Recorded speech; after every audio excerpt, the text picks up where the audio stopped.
How are pay-to-win mobile games, basically capitalism, in play? In a capitalist system, businesses are driven by the profit motive and seek to maximize their revenue by providing products or services that customers are willing to pay for. Pay-to-win mobile games use this same principle to drive their business model. They create a game that is designed to be challenging, but offer in-game advantages for purchase to help players progress faster or have a better chance at winning. However, this can create an uneven playing field, where players who can afford to spend money have a significant advantage over those who cannot or choose not to spend money. This can be frustrating for players who feel like they are being left behind, and can lead to a sense of unfairness and resentment.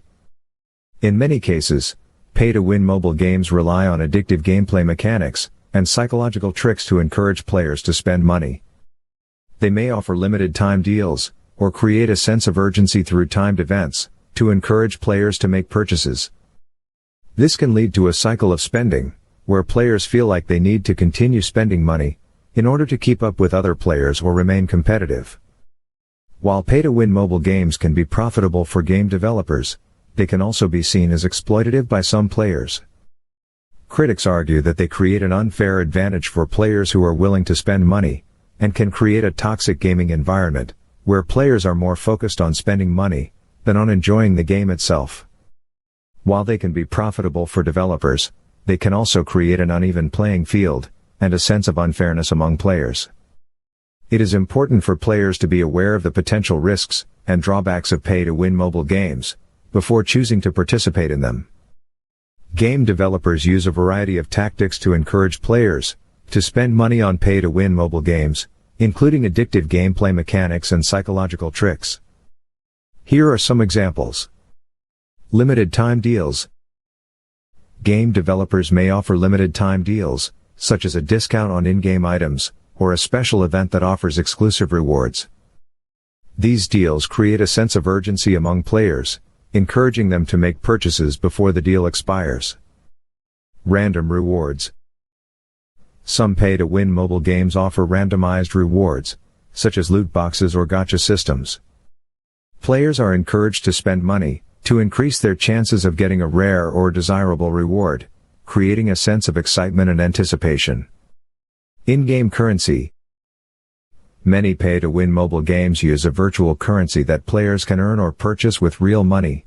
By separating the purchase of in-game items from real money, players may feel like they are not spending as much as they actually are, making it easier to justify further purchases.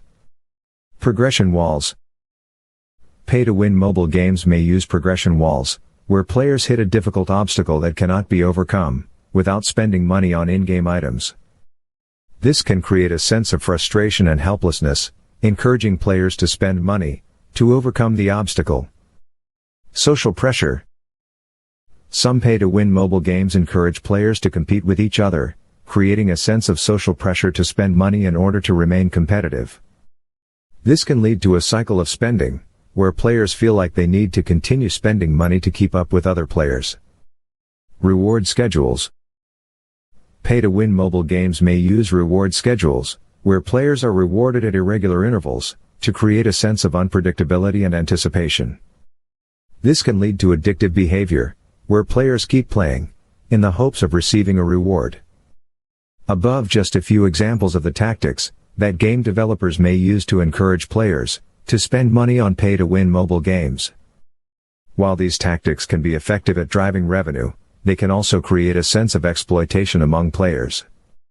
It is important for players to be aware of these tactics and make informed decisions about their spending habits. In conclusion, P2W mobile games are an example of how capitalism can be applied in the gaming industry.